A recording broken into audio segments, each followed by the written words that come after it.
Baik, Assalamualaikum warahmatullahi wabarakatuh. Perkenalkan nama saya Indrian Hanif Adiatma dengan NIM D0025-088 dari kelompok SGD B1 dan kali ini saya akan menjelaskan terkait beberapa pertanyaan yang perlu disampaikan dalam laporan praktikum untuk praktikum anatomi.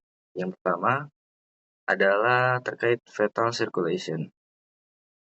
Fetal circulation atau sirkulasi dari fetal adalah sirkulasi darah saat uh, janin masih dalam tubuh sang ibu gitu. Jadi uh, tidak ada sistem respirasi yang terjadi sebagaimana manusia yang sudah lahir memiliki sistem respirasi. Jadi ada sirkulasi uh, pulmonalis gitu, sirkulasi ke arah pulmo. Sedangkan pertukaran oksigen pada fetus ini berbeda.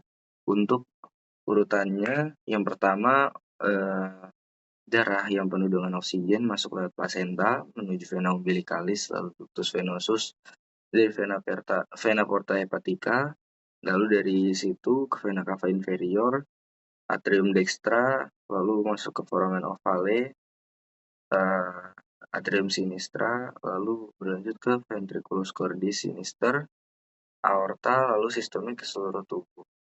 Dan itu semua masih dari darah yang penuh dengan oksigen. Lalu kembali ke core atau jantung melalui vena cava superior dan inferior ke atrium dextra.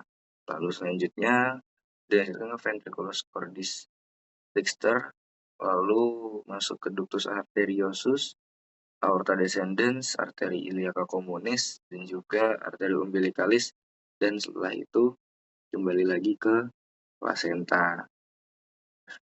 Selanjutnya, apa itu tetralogi of Fallot? Jadi, tetralogi of Fallot itu adalah kombinasi dari 4 kelainan kongenital atau kelainan bawaan. Yang pertama ada ventricular septal defect atau lubang abnormal pada septum interventricularis. Septum interventricularis salah satunya adalah salah satu septum yang membagi core menjadi bagian dexter dan sinister. Nah, kelainan kongenital yang berupa ventricular septal defect ini membuat septum interventricularis tidak menutup dengan sempurna sehingga ada lubang abnormal, sehingga ada percampuran antara darah dari arus balik dari sirkulasi seluruh tubuh dengan darah yang akan dipompa menuju aorta. Lalu selanjutnya adalah pulmonary valve stenosis atau penyempitan pulmonal valve sehingga darah yang menuju paru-paru berkurang. Selanjutnya dextroposition aorta atau off-riding the aorta, itu pergeseran aorta ke kanan mengikuti VSD yang terbentuk. Dan yang keempat adalah right ventricular hypertrophy atau penebalan otot ventrikel kanan akibat perjantungan yang terlalu berat sehingga dapat menyebabkan gagal jantung.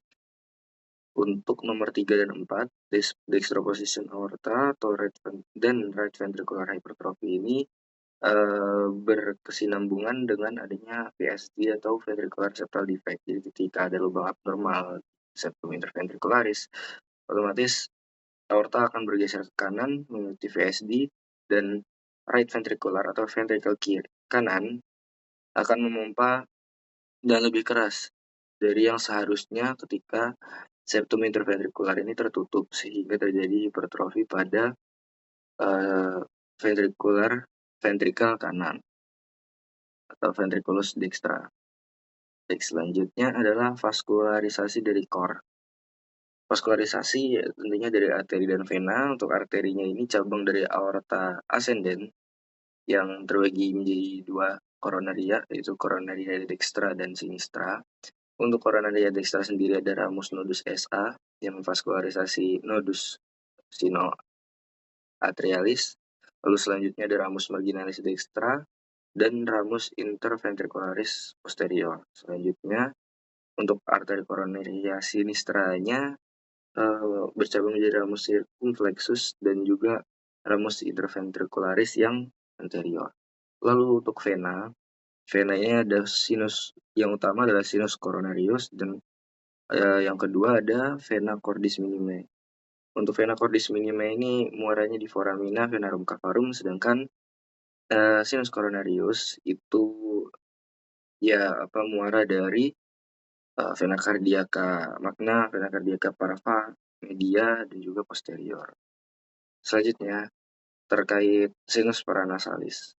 Apa aja sinus-sinus yang ada pada apa saja sinus paranasalis itu? Yang pertama ada sinus maxillaris, kedua sinus frontalis, ketiga sinus ethmoidalis, yang keempat sinus sphenoidalis. Lalu fungsi-fungsi dari sinus ini tuh apa sih? Jadi fungsinya hampir sama, yaitu ada 3. Yang pertama meringankan beban tulang. Ketika sinus maxillaris ini meringankan beban dari tulang wajah atau maksila, lalu sinus frontalis ini meringankan beban dari tulang frontal, sinus ethmoidal dan sphenoidal masing-masing meringankan tulang dari beban dari tulang ethmoid dan sphenoid gitu. Lalu selanjutnya resonansi suara, dan adanya ruang di dalam tulang ini menjadi membantu resonansi dari suara yang kita keluarkan.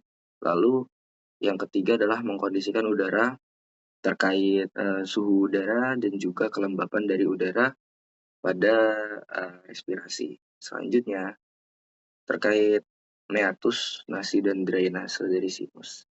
Untuk meatusnya jumlahnya sama seperti sinus paranasalis. Yang pertama ada untuk meatus nasinya, yang pertama ada recessus sphenoethmoidalis, lalu nasi superior, nasi media, dan nasi inferior. Untuk meatus-meatus ini merupakan muara dari yang pertama recessus sphenoethmoidalis itu muara dari sinus sphenoidalis, lalu meatus nasi superior itu muara dari sinus maxillaris dan frontalis, nasi media itu dari nasolacrimal duct atau ductus nasolacrimalis. Untuk ductus nasolacrimalis ini bukan sinus, tapi dia salah satu bangunan penting juga. Lalu meatus nasi inferior itu adalah muara dari sinus ethmoidalis. Selanjutnya adalah alasan dari kenapa sinus maxillaris itu paling sering terjadi sinusitis di sana. Jawabannya atau alasan-alasannya adalah yang pertama, letak ostiumnya tinggi sehingga drainasenya itu melawan gravitasi, otomatis sekretnya ini akan terendap di sana karena drainasenya itu melawan gravitasi dan ostiumnya tinggi. Lalu inferior sinus luas dan itu implikasinya juga sekretnya ini mudah untuk mengendap gitu karena inferiornya luas. Lalu selanjutnya adalah dekat dengan akar gigi sehingga infeksi gigi mudah menyebar ke sana. Dan juga yang terakhir adalah jalur drainase yang sempit pada sinus maxillaris. Selanjutnya,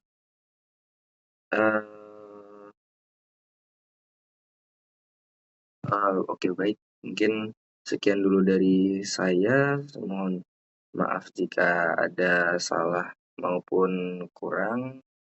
Wassalamualaikum warahmatullahi wabarakatuh.